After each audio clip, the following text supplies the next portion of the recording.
Во студиото со вас Иван Кузмановски. Добар ден ви и благодарам што сте со нас. Ова се настаните кои го одбележаа денот. Изборот се ближи, партиските пресметки се менуваат. Филипче остава простор за соработка со сите, но внимателно со ДУИ. Касами ги затвори можностите за тараварии.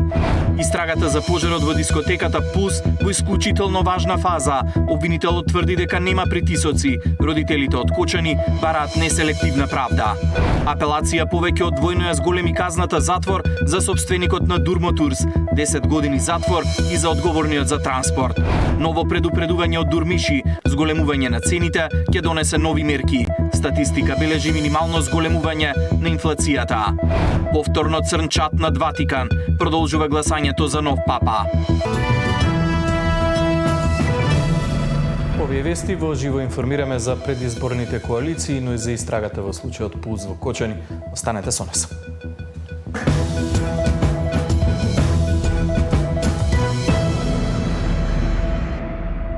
Се менуваат партиските пресметки како што се приближуваат опциите за избор на кандидатите за трка на локалните избори. Од опозицијата оставаат простор за соработка со сите, во владеачката коалиција ги прават последните обиди да останат единствени, иако тоа делува невозможно. Последните информации ги има колегата Александар Спасовски, го имаме во живо во овие вести.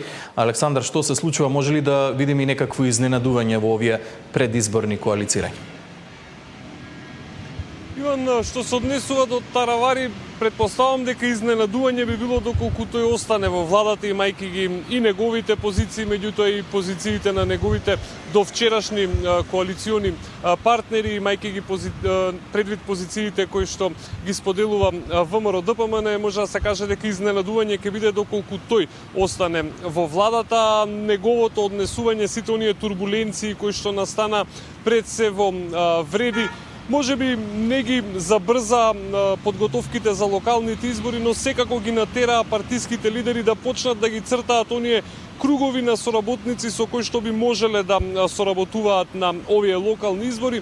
Интересно е што во кругот на ДУИ во овој момент, барем како што изгледаат работите, останува единствен таравари, имајќи предвид дека ако не беше никакво изненадување тоа што ВМРО-ДПМН и вреди, па и партијата, знам, воопшто не сакаат да соработуваат со ДУИ. Денеска и СДСМ со еден став дека ќе бидат прилично предпазливи кога ќе ги избираат коалиционите партнери, имајќи предвид дека, како што кажа лидерот Филипче, онаа коалиција која што има со ДУИ во претходната влада нанела сериозна штета на имиџот на партијата. Ги имаме пораките кои што денеска ги испратија политичките партии.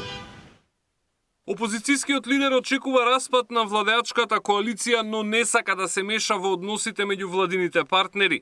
Вели фокусиране на подготовка за локалните избори и внимателно ќе ги избере коалиционите партнери по штетата која им ја нанеле ДУИ во претходната влада. Прашање на време кога целата коалиција ќе се распадне, очигледно ништо суштински не ги врзува политичките партии во таа коалиција. Како ќе се одвиваат работите, тоа не е наша работа. Чудно е човекот на кој му се распаѓа партијата да зборува за распад на владината коалиција, вратија од ВМРО-ДПМН. Ако е така, тогаш вистинскиот лидер и финансиер Зоран Заев немаше да биде во формален екзил. Во тек се активностите во рамки на партиските структури во пресред на локалните избори. За изборите забрзано се подготвуваат и во ЗНАМ. Ке имаат самостојни советнички листи, а во трката за градоначалници очекуваат поддршка од ВМРО-ДПМН. И во ЗНАМ се на ставот дека за соработници на ДУИ нема место во владата. Се уште немаме разговарано за било каква соработка со вреди на предстојните локални избори, а отворени сме за соработка, имаме формирано тим за разговори. Во албанскиот политички блок очекувано фокусот е таравари. Појавните несогласувања од вреди најавуваат дека тој нема да го дочека наредниот месец како министер. Договоривме дека секој кој соработува со ДУИ и со Али Ахмеди нема место во владата, сигурно дека во следните денови ќе има и конкретни чекори во овој правец. Но таравари не делува многу загрижен. По напуштањето на Вреди, тој почна да се подготвува за самостоен настап на изборите, а извори блиски до него не кријат дека очекува и поддршка од ДУИ. Вчера веќе формираше изборен штаб во Гостивар, каде, како што рече, фаворит им е актуелниот ВД градоначалник кого го назначи кога стана министер. Во ДУИ велат дека се разочарани од однесувањето на Вреди. Секојдневно слушаме не само од премиерот, туку и од други представници на ВМРО, па дури и од останатите коалициски партнери за тоа кој со кого смее, а кој со кого не смее да коалицира и кој со кого бил фатен да разговара или преговара, се вели во партиското соопштение. ДУИ првично најавуваше бойкот на локалните избори, но партиското раководство е растрчано на терен, а подготовките влегуваат во полнек. Александар Спасовски, Сител телевизија. Максим Димитриевски ги повика надлежните да го проверат случајот со продажбата на парцелата на Лидл во Куманово, тврдејќи дека СДСМ неосновано го клевети. Од Социјалдемократскиот сојуз пак и денеска со документи за случајот обвинуваат за незаконска заработка на стотици илјади евра. Димитриевски ги повика истражните органи да утврдат дали има корупција при продажба на парцелата каде Лидл ќе гради маркет во Куманово. Вели дека неговата фамилија земјиштето го поседува како наследство со турска тапја. Истото е продадено на неговиот кум во транспарентна и законска постапка. Ги негира тврдењата на СДСМ дека новиот детален урбанистички план е веќе донесен. На последната седница е донесена само одлука за усвојување на нацрт документ, но дури со новиот ДУП постоечката парцела и габарит не се менуваат. Предметното земјиште, за кое сега неосновано ме обвинува СДСМ, е со вкупна површина од 1200 метри квадратни и тоа било во собственост на членовите на семејството и изнесува некаде околу 2,8% од вкупната површина на градежно земјиште кое што се уредува на тој простор со новиот ДУП. Инвеститорот Лидл Македонија прави преддоговор за откуп на имотот од таа парцела во ДУПот на 23.2.2024 и договор за купо-продажба на земјиште на 26.1.2024. СДСМ веќе не е партија, тој е остаток на мафија на кој им се тресе фотелјата секојдневно. Денеска сакам да им порачам. Колку повеќе лажете, толку посилен ќе биде одговорот од наша страна. Од СДСМ пак денеска објавија документи, полномошно со кое кумот на Димитриевски го овластува Лидл во негово име да иницира постапка за промена на деталниот урбанистички план во Куманово. Прашуваме дали е вистина дека постои друг договор помеѓу кумот на Максим склучен со Лидл, во кој тој се обврзува да издействува измена на тој ист ДУП во рок од 2 години. Дали е точно дека согласно овој договор тој, иако ги наплатил сите 600.000 евра, смее да користи само 180.000 евра, а останатите 420.000 евра мора да бидат на сметка и дека може да ги користи дури по реализација на договореното, односно измената на ДУПот. Опозицијата вели дека ова е најголемиот корупцијски скандал во Куманово кој не смее да биде игнориран од антикорупцијската комисија и јавните обвинители. Деспина Тодоровска, Сител телевизија. Претеничката група на СДСМ денеска го поднесе предлог законот за финансиска поддршка за семејствата на оштетените во пожарот во Кочани. Од опозицијата велат дека измените предвидуваат помоши за оштетените во случаите Ласкарци, Модуларната во Тетово и Беса Транс во Бугарија. Власта го одби предлогот и најавуваат свој план за помош. Претеничката група на СДСМ денеска во собранието поднесе предлог закон за поддршка на семејствата на загинатите во дискотеката Пулс, како и за повредените од таа ноќ. Со предлог законот и семејствата на жртвите и повредените ќе добијат финансиска помош. Во зависност од повредите, таа ќе достигне и до 5 милиони денари. Покрај финансиската, предлог законот предвидува и институционална поддршка. И тука е степенувано во зависност од инвалидитетот кој што ќе се утврди. Дали е тоа за 100% инвалидитет, например, тука е предвидено дека ќе добие поддршка од 5 милиони денари, дали се не знам за 20% инвалидитет, каде што предвидуваме 1.200.000 денари финансиска поддршка и така натаму.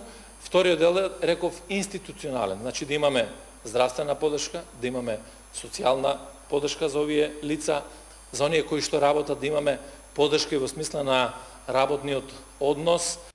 Предлог законот го поднесуваат по скратена постапка, а од СДСМ вела дека во него се вклучени и настраданите од несреќите во Бесатранс, модуларната во Тетово, како и трагедијата кај Ласкарци. Ги повикаа сите пратенички групи да дадат поддршка и да го изгласаат ова законско решение, за да покажат единство дека за вакви трагедии не треба да постои политиканство. Од ВМРО ДПМН вела дека нема да го поддржат предлог законот на СДСМ, а за Спасовски смета дека е некомпетентен да поднесува вакви закони, бидејќи во време кога тој беше министр за внатрешни работи, се случија и Ласкарци, и Бесатранс, и модуларната во Тетово, како и скандалот со онкологија, па прашуваат зошто тогаш не реагирале. Од владеачката партија имаат нивни план за помош за засегнатите од трагедијата. Ке ги дуплираме средствата од владата за помош на општина Кочани и реализација на проекти. Водиме преговори со инвеститори да отворат капацитети во Кочани или во непосредна близина. Премиерот Мицкоски најави 2 нови инвестиции, проширување на една актуелна постоечка во близина на Кочани со 1000 нови вработувања. Ги покривме трошоците и лекувањето и ќе продолжиме да го правиме истото, велат од пратеничката група на ВМРО ДПМН. Без поддршка од пратениците од владеачката коалиција, предлог законот на СДСМ не може да биде изгласан во собранието. Тамара Дичевска, Сител телевизија. Јавниот обвинител Коцевски вели дека истрагата за пожарот во дискотеката Пулс е во исклучително важна фаза и најави можност за проширување на бројот на осомничени. За што точно се работи, дознаваме од колегата Зоран Јаневски, го имаме во живо од предјавното обвинителство. Зоран, во каква фаза е во моментов истрагата или каква е таа исклучително важна фаза која што ја споменува Коцевски?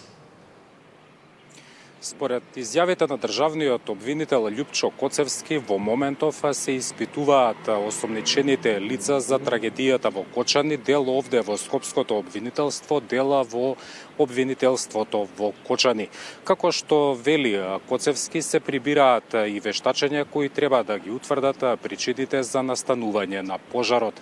Тој тврди дека неселективно се постапува во однос на полициските службеници, предмет кој што го води обвинителството за гонење на организиран криминал и корупција, и како што вели со оглед дека истрагата е се уште во тек, по нејзиното завршување може да има и останати осомничени и обвинети лица. Коцевски уверува дека истрагата ќе заврши во законски предвидениот рок од 3 месеци, односно до средината на идниот месец, околу 16-17 јуни, кога се навршуваат и 3 месеци од Кочанската трагедија. И како што вели, дури тогаш ќе биде познато колку мина и за што ќе одговараат во овој случај. Во меѓувреме, родителите на починатите преку писмена изјава се обратија до јавноста, повикаа на одговорност. Тие трагедијата ја нарекоа масовно убиство и како што велат, доколку не ја добијат правдата од домашните институции, подготвени се тоа да го бараат и од Судот за човекови права во Страсбур. Целосната слика ја гледаме во прилогот. Дел во зградата на Скопскиот ќеј, други во Кочани. Јавното обвинителство интензивно работи на распит на осомничените за пожарот во дискотеката Пулс. Се сослушуваат и сведоците, вкупно 300, а обемниот процес, според републичкиот обвинител Коцевски, ќе заврши до средината на идниот месец. Тогаш ќе биде и познато колку мина ќе седнат на обвинителна клупа за Кочанската трагедија. Согласно динамиката која утврдена, ја мислам дека нема никаков проблем да се заврши постапката во предвидениот рок и да има обвинени. Коцевски негира дека обвинителството постапувало селективно во однос на полициските службеници и вели дека истрагата е во тек, па не се исклучувала можноста да има и нови осомничени. Тоа што власта се откажа од негово разрешување, уверува дека не влијае врз предметот и тврди дека никој од политиката не се мешал во начинот на кој се води истрагата. Значи тоа е политичка одлука, во моментов од почнување на истрагата немам никакви притисоци или евентуално закани во однос на тој дел. Родителите на загинатите пак денеска во писмена изјава за јавноста побараа одговорност од сите инволвирани лица и институции, а трагедијата ја оценија како масовно убиство. Повикуваат на неселективна правда и пишуваат дека ако домашните институции не си ја завршат работата, подготвени се правдата да ја бараат и пред Судот за човекови права во Страсбур. Оваа трагедија ја карактеризираме како масовно убиство и тешко загрозување на човековите животи и безбедноста и бараме надлежните институции да постапат професионално, непристрасно и во согласност со важечките закони и меѓународни конвенции, Потребно е да се утврди дали нечија немарност, злоупотреба или незаконско дејствување довело до оваа трагедија. Минатата недела родителите одржаа протест пред јавното обвинителство. Дел беа и на средба, а како што вели Коцевски, им било одговорено на сите прашања кои ги имале за случајот. Оние што беа примени во јавното обвинителство поставуваа прашања, на тие прашања им одговоривме, така да во тој дел сметам дека немаше проблем. Во однос на другиот дел, тие што не влегле, не знам зошто и не присуствуваа. Пожарот во дискотеката Пулс се случи на 16 март. Загинаа 62 лица, а под сомнеж дека сносат вина за трагедијата се околу 60 Осомничени се поранешни министри, градоначалници, директори на пазарниот инспекторат и дирекцијата за заштита и спасување, сопствениците на дискотеката и фирмата за обезбедување. Зоран, слушнавме дел од барањата на родителите на жртвите во пожарот во дискотеката Пулс. Тие изминатите викенди, речиси секој викенд одржуваат протестен марш во Кочани. Ке има ли такво нешто и овој викенд? Да, и за овој викенд родителите преку својата писмена изјава со која излегоа денеска најавуваат дека ќе се одржи протест насловен марш на ангелите. Но за разлика од претходно, во сабота на 10 мај за кога е закажан овој протест, тој ќе започне во 16 часот и 5 минути, како што велат, символизирајќи ја задоцнетата институционална реакција. Зоран Јаневски, благодарам за овие информации. Апелациониот суд во Скопје повеќе од двојно ги изголеми казните за дело до судените во случајот Ласкарци, одбивајќи ги како неосновани жалбите за дело до обвинетите и делумно ја уважи жалбата на основното јавно обвинителство Скопје.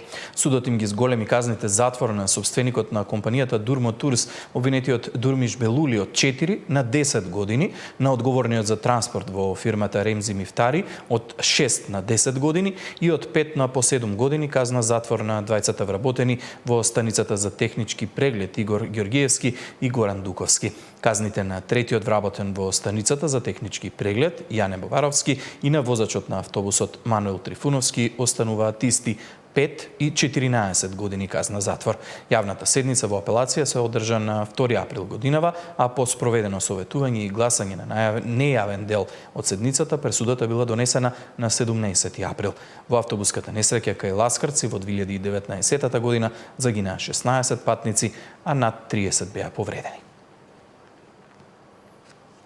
Комисијата за заразни болести со повик до истражните органи да проверат дали со лажни потврди за вакцини од Бугарија се загрозувал детскиот живот. Сител вчера објави дека со потврди за наводно примени петовалентни вакцини и прва доза на МРП во Петрич, Бугарија, родители барале од диспанзерите во државата потврди за да ги запишат децата во училишта.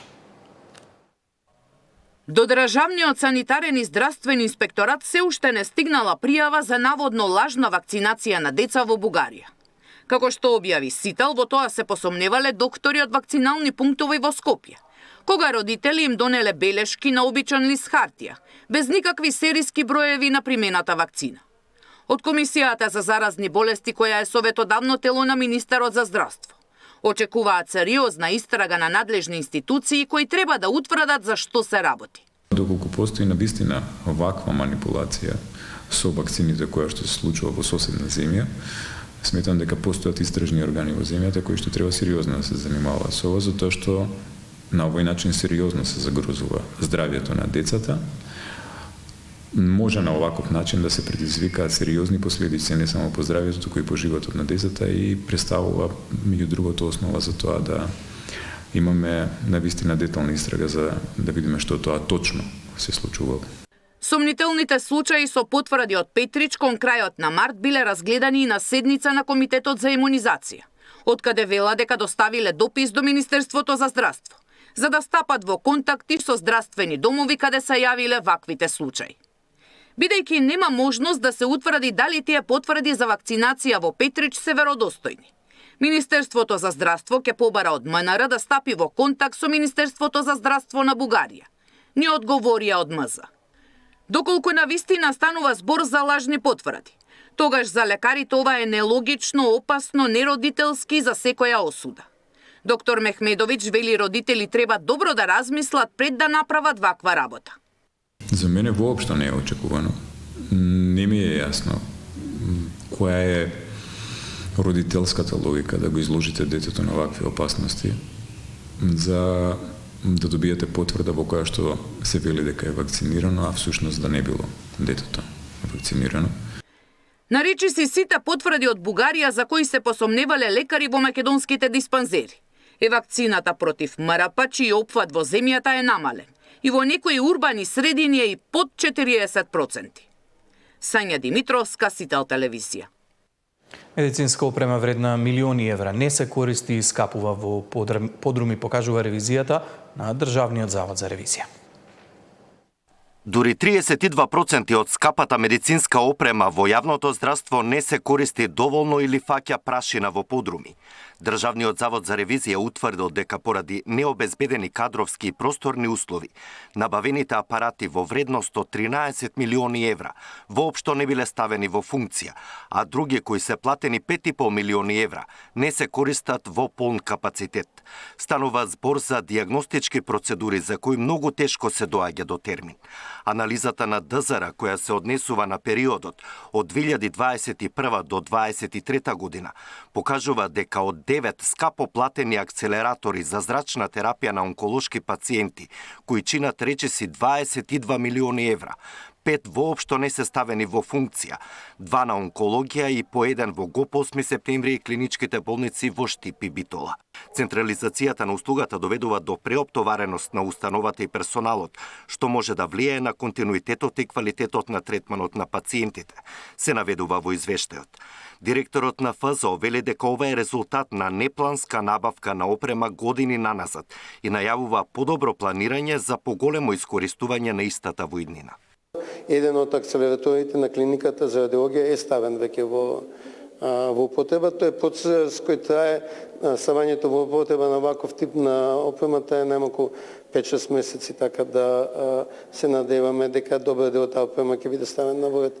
Иднина многу подобро планирање, опрема, технички услови, човечки ресурси потребни за таа опрема. Во извештајот на ДЗР е забележано дека поради недостиг на стручен кадар и соодветни услови недоволно се користат и 18 ангиографи платени близу 13 милиони евра. Поради истите проблеми не се ставени во функција ниту двата компјутерски томографи во Тетово и Кочани.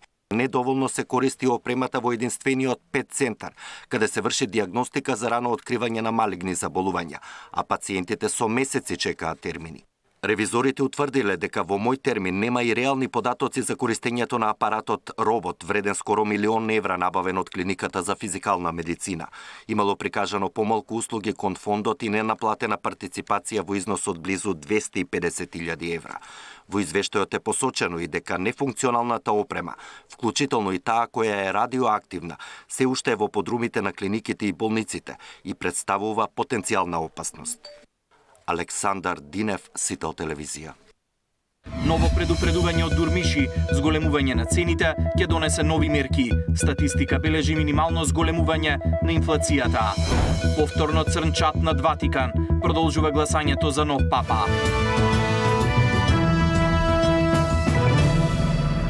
Министерот за економија е задоволен од резултатите кои ги дале мерките за замрзнување на маржите и цените. Овој месец нема да има нови мерки, но ги предупреди трговците дека зголемување на цените ќе биде причина да го направат тоа. Месецов ќе нема нови мерки за цените. Министерот за економија смета дека ограничените маржи дале резултат и граѓаните не се соочувале со, како што рече, неподносливи поскапувања. Ситуацијата сега ќе се следи, вели Дурмиши, иако контролите на пазарниот инспекторат покажат дека има неоправдано поскапување од страна на трговците, дистрибутерите или производителите, ќе има построги мерки. Во игра е проширување на листата производи со ограничени цени, воведување маржи на сите продукти или зголемување на постојните ограничувања. Ако оди покачување на цената, да речеме 10%, 15%, 20% покачување на цената на одредени производи и ако ова се утврди од Државен пазарен инспекторијат, значи во писмена форма не известуваат, ние имаме сектор внатре што прави анализи врз податоците што ги зема од ДПИ и врз основна тие анализи, врз основна тие податоци што ќе ги земеме, ќе донесеме, пак кажувам, поригорозни мерки. Од понеделникот во дел од маркетите наеднаш поскапеа голем број производи. Најдрастично зголемување од над 50% имака и хигиенските производи, како тоалетната хартија, влажните марамчиња и пастата за заби. А нови цени имаат и млечните производи, јајцата, месото, зејтинот. Ова следи откако мерките за замрзнати цени и маржи истече на крајот од април. Државна статистика објави дека инфлацијата во април споредбено со март била нешто под 1%. Инфлацијата за април е практично нула.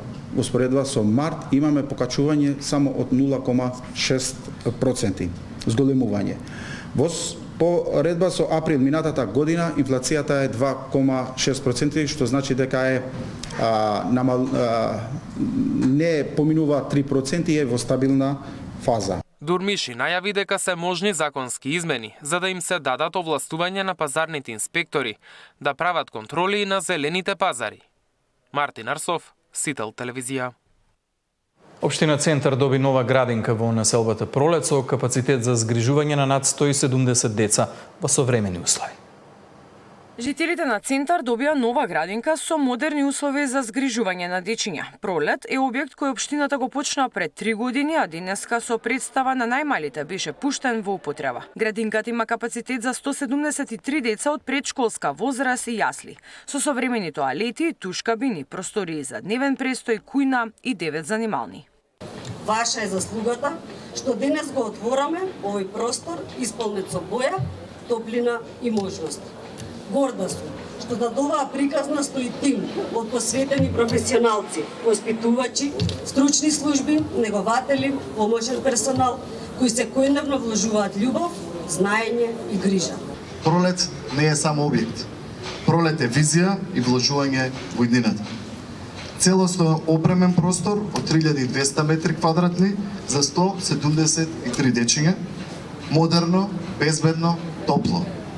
Се е направено одговорно и со внимание според сите прописи. Целосно изплатена без кредити.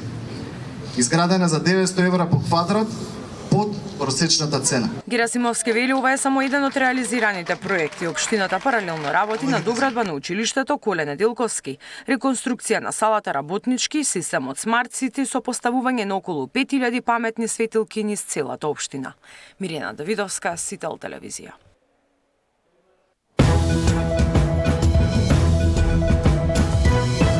И политиката, изборот на нов папа и односот кон светската политика, за фаворитите и аутсайдерите, односите на Ватикан и Македонија, каков понтификат остави Франциск, каков треба да создава новиот папа. Тема на денот со Звонимир Јанкуловски, поранешен амбасадор во Ватикан.